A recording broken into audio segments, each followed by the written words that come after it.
Prólogo. Quienes tienen mi misma edad recuerdan dónde estaban y qué hacían la primera vez que oyeron hablar del concurso. Cuando en el canal de vídeo apareció un flash informativo anunciando que James Halliday había muerto esa noche, yo me encontraba viendo dibujos animados en mi escondite. No era la primera vez que oía hablar de Halliday, claro. Todo el mundo sabía quién era. El diseñador de videojuegos, el creador de Oasis, el ambicioso juego online que permitía la participación de muchísimos jugadores a la vez y que, gradualmente, había evolucionado hasta convertirse en la realidad virtual, en la red más visitada diaria, tanto para hacer negocios como para comunicarse y divertirse. El éxito sin precedente de Oasis había convertido a Halliday en una de las personas más ricas del mundo.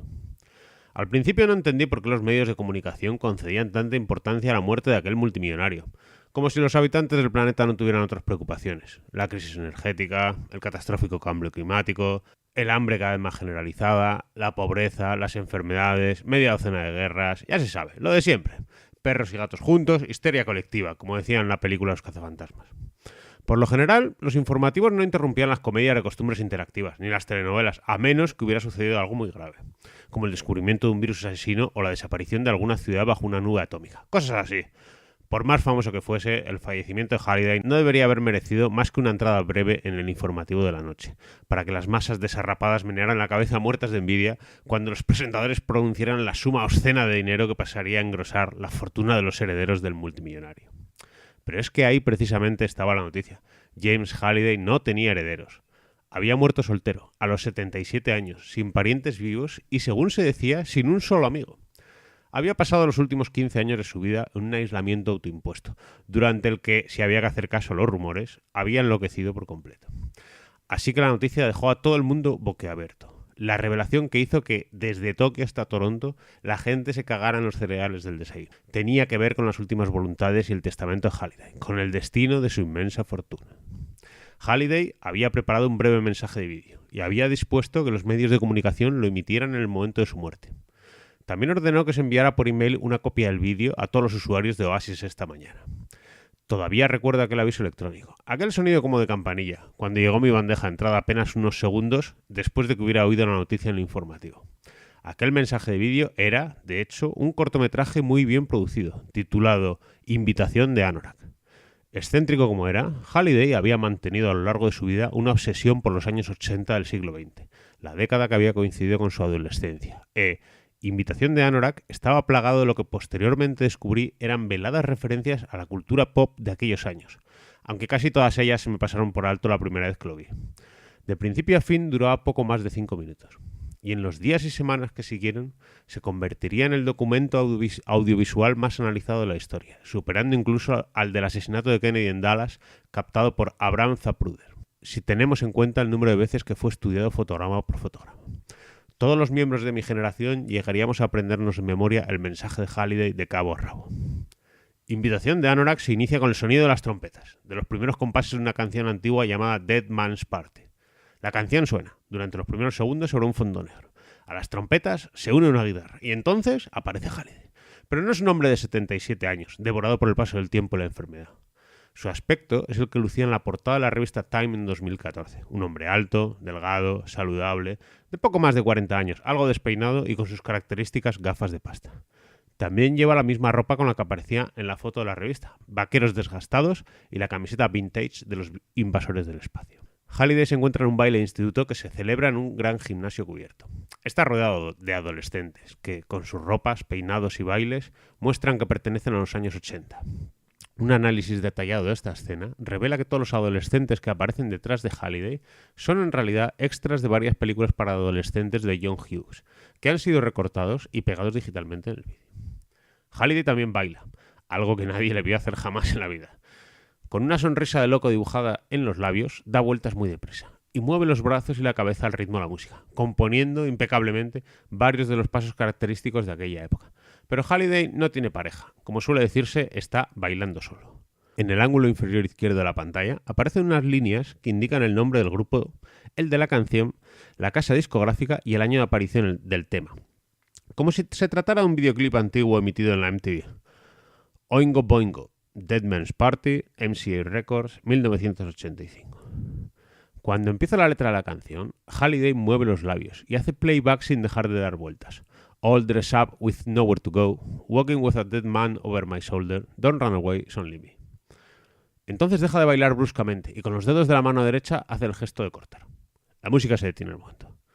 En ese preciso instante, quienes bailaban en el gimnasio tras él desaparecen y la escena a su alrededor cambia de pronto. Halliday se encuentra en una funeraria, junto a un ataúd abierto. Lo que lo rodea está sacado en realidad de una escena de la película Escuela de Jóvenes Asesinos. Parece que Halliday ha recreado digitalmente el plató de la funeraria y se ha insertado a sí mismo en él. Un segundo Halliday, mucho mayor, aparece tendido en la caja, su cuerpo devorado por el cáncer. Senda monedas relucientes le cubren los párpados. Un visionado posterior en alta definición revela que las dos fueron acuñadas en 1984. El Halliday más joven baja la vista y contempla su cadáver, más viejo, con tristeza impostada, antes de volverse a los compungidos asistentes para dirigir unas palabras. En realidad, todos los asistentes son actores y extras de la misma escena de funeral de jóvenes asesinos. Winona Ryder y Christian Slater resultan claramente visibles y aparecen sentados al fondo. Halliday chasquea los dedos y en la mano derecha aparece una especie de pergamino enrollado. Lo extiende con gran parsimonia hasta que el papel toca el suelo y se extiende por el pasillo que se abre frente a él. Rompe la cuarta pared y dirigiéndose al espectador empieza a leer. Yo, James Donovan Halliday, en plenitud de mis facultades mentales, por la presente dispongo y declaro que este instrumento sea mi última voluntad y testamento, con el que quedan revocados todos y cada uno de los documentos firmados por mí hasta la fecha. Sigue leyendo, cada vez más deprisa. Pasa sobre varios párrafos llenos de jerga legal, hasta que las palabras resultan ininteligibles. Entonces se detiene abruptamente. Olvidados de todo esto, dice. Por más deprisa que leyera, tardaría un mes en terminar. Y aunque es triste, no dispongo de tanto tiempo. Suelta el pergamino, que desaparece tras una lluvia de polvo y oro. Permitidme que os adelante solo lo más destacado. La funeraria también desaparece, y la escena cambia de nuevo. Halliday se encuentra en este momento frente a la puerta de la inmensa cámara acorazada de un banco. Todo mi patrimonio, incluida mi participación mayoritaria en acciones de mi empresa Gregario Simulation Systems, quedará en depósito hasta que se cumpla la única condición que he dispuesto en mi testamento. El primer individuo en satisfacer dicha condición heredará toda mi fortuna, valorado en la actualidad en más de 240.000 millones de dólares. La puerta de la cámara acorazada se abre y Halliday accede a su interior. Se trata de un espacio enorme que contiene una montaña inmensa de lingotes de oro del tamaño aproximado de una casa de grandes dimensiones. Aquí está la pasta que dejo para quien la quiera, sonríe de oreja a oreja. En los bolsillos no os va a caber, ¿verdad? Halliday se apoya en la montaña de lingotes de oro y la cámara toma un primer plano del rostro. Seguro que os estáis preguntando qué tenéis que hacer para pillar todo este dineral. Echad el freno, niños, que ya llegamos. Hace una pausa dramática y adopta la expresión de quien está a punto de desvelar un gran secreto. Halliday vuelve a chasquear los dedos y la cámara acorazada desaparece. Y en ese preciso instante, él mengua y se transforma en un niño pequeño vestido con un pantalón de pana marrón y una camiseta descolorido de los teleñecos. El atuendo de Halliday coincide exactamente con el que llevaba en una foto que le tomaron en 1980 cuando tenía 8 años. El pequeño Halliday ha aparecido en un salón abigarrado de elementos, una moqueta naranja desgastada, paredes forradas de madera y una decoración hortera de finales de los 70. Cerca de él puede verse un televisor Zenith de 21 pulgadas y una consola Atari 2600 conectada a él. Esta fue la primera máquina de videojuegos que tuve en mi vida, prosigue Halliday con una voz mucho más aguda. Una Atari 2600. Me la regalaron en la Navidad de 1979. Se sienta frente a la consola, levanta el joystick y empieza a jugar. Este era mi juego preferido, añade señalando con un movimiento de la cabeza en pantalla, donde un pequeño cuadrado viaja a través de una serie de laberintos sencillos. Se llamaba Aventura. Como muchos de los primeros videojuegos, Aventura fue diseñado y programado por una sola persona. Pero en aquella época, Atari se negaba a conceder el menor mérito a sus programadores, por lo que los nombres de los creadores de los juegos no aparecían en ninguna parte. En la pantalla del televisor vemos a Halliday usando una espada para matar a un dragón rojo, aunque a causa de la poca resolución de la imagen del juego, parece que es un rectángulo que intentara clavarle una lanza a un palo. Así pues, el hombre que inventó Aventura, un hombre que se llamaba Warren Robinet, decidió ocultar su nombre en el interior del propio juego. Escondió una llave en uno de los laberintos del juego. Si encontrabas la llave, un pequeño punto gris pixelado, podías usarla para entrar en un aposento secreto, donde Robinet había escondido su propio nombre. En la pantalla, Halliday conduce a su protagonista cuadrado hasta el aposento secreto del juego, y en el centro aparecen las palabras, creado por Warren Robinet. Continúa Halliday señalando la pantalla con veneración sincera, Fue el primer huevo de Pascua que apareció en un videojuego. Robinet lo ocultó al programarlo. No se lo dijo a nadie. Y Atari lo fabricó y lo envió a todo el mundo sin tener conocimiento de aquel aposento secreto. Y no lo descubrieron hasta que, unos meses después, niños del mundo entero empezaron a encontrarlo. Yo fui uno de aquellos niños. Y encontrar por primera vez el huevo de Pascua de Robinet fue una de las experiencias con videojuegos más geniales de mi vida. El pequeño Halliday suelta el joystick y se pone en pie. Al hacerlo, el salón se difumina y desaparece, y da paso a otra escena. Halliday se encuentra en una caverna en penumbra, donde la luz de las antorchas que quedan fuera de plano ilumina intermitentemente las paredes húmedas. Pero al momento, la apariencia de Halliday también cambia, y el niño se transforma en su famoso avatar de Oasis, Anorak. Un hechicero alto, ataviado con una túnica, dueño de un rostro algo más atractivo que el de la versión adulta de Halliday y sin gafas.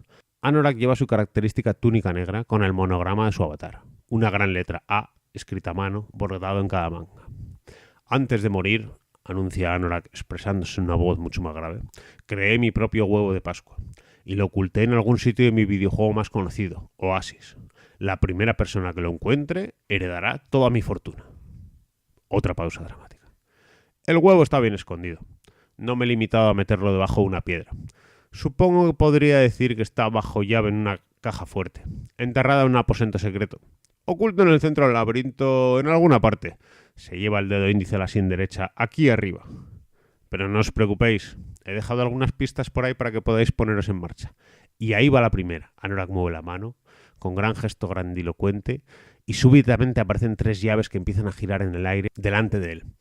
Parecen de cobre, jade y cristal transparente. Las llaves siguen girando y, mientras lo hacen, Anorak recita unos versos que aparecen sobreimpresos en la pantalla a medida que los pronuncia. Ocultas, las 3 llaves, puertas secretas abren. En ellas los errantes serán puestos a prueba. Y quienes sobrevivan a muchos avatares llegarán al final donde el trofeo espera. Cuando termina, la llave de jade y la de cristal desaparecen. Solo queda la de cobre, que cuelga de una cadena que Anorak lleva al cuello. La cámara lo sigue y él se vuelve y continúa avanzando hacia el interior de la caverna. Segundos después, alcanza una inmensa puerta de madera doble encajada en la pared rocosa. Las puertas están atravesadas por barras de acero y se ven escudos y dragones tallados en la superficie. No he tenido la ocasión de poner a prueba este juego, por lo que me temo que tal vez haya escondido el huevo de Pascua demasiado bien, que lo haya hecho demasiado difícil de encontrar. No estoy seguro. Si es así, ya es demasiado tarde para cambiarlo de lugar. Ya lo veremos, supongo. Anorak abre de par en par las puertas, y al hacerlo, aparece una gigantesca cueva del tesoro, llena de montañas de monedas de oro centelleantes y de cálices cuajados de piedras preciosas. Un análisis detallado revela gran cantidad de artículos curiosos entre los montículos que componen el tesoro.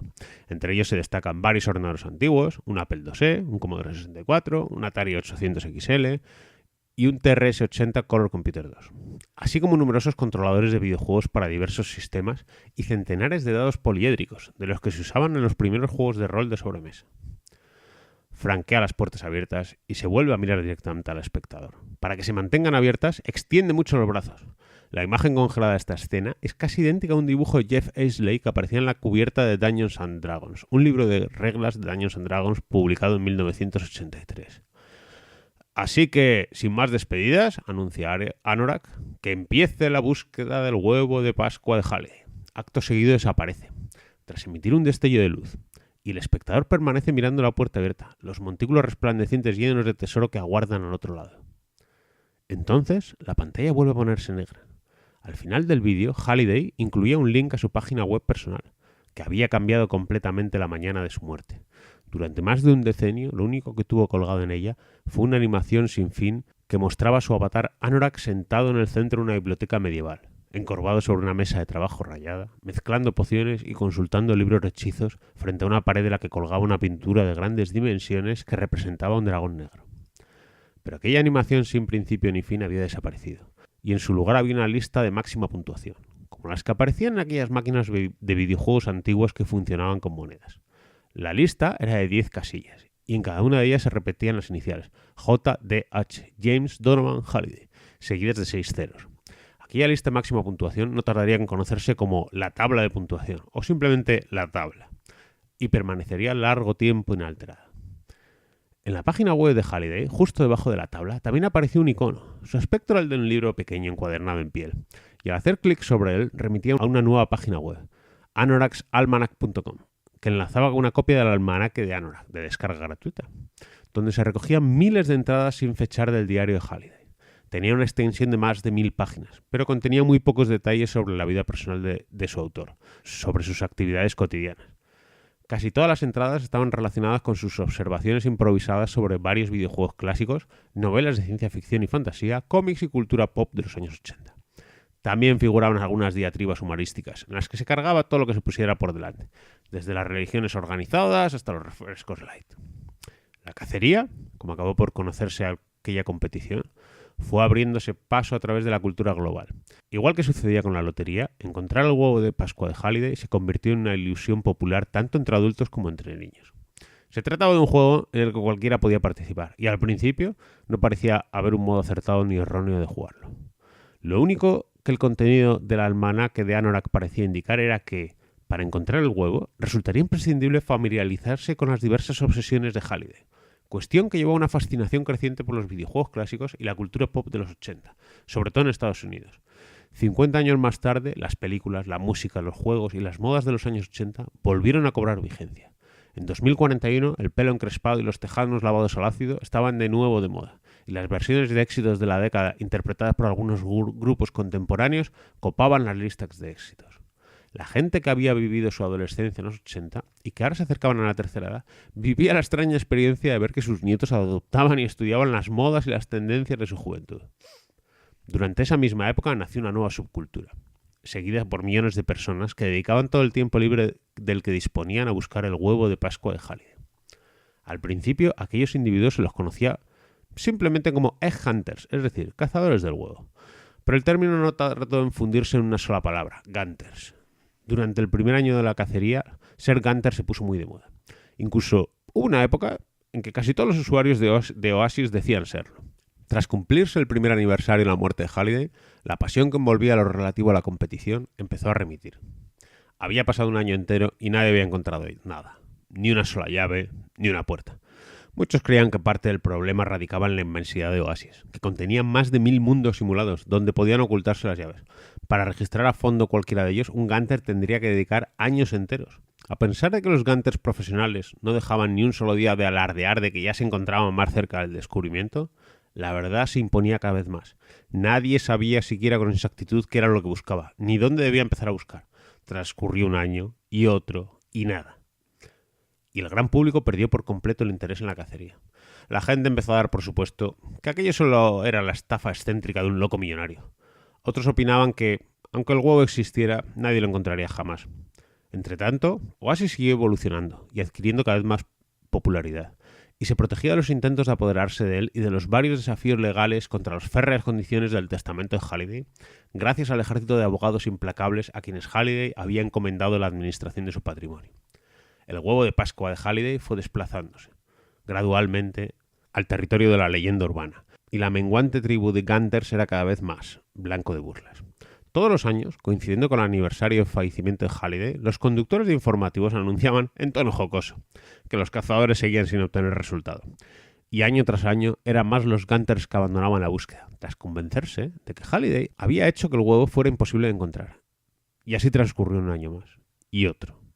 Pero entonces, la noche del 11 de febrero del 2045, el nombre de un avatar apareció en lo alto de la tabla para que el mundo entero pudiera verlo. Tras 5 largos años, un joven de 18 años, que vivía en un campamento de caravanas fijas en las afueras de Oklahoma City, había encontrado la llave de cobre. Ese joven era yo.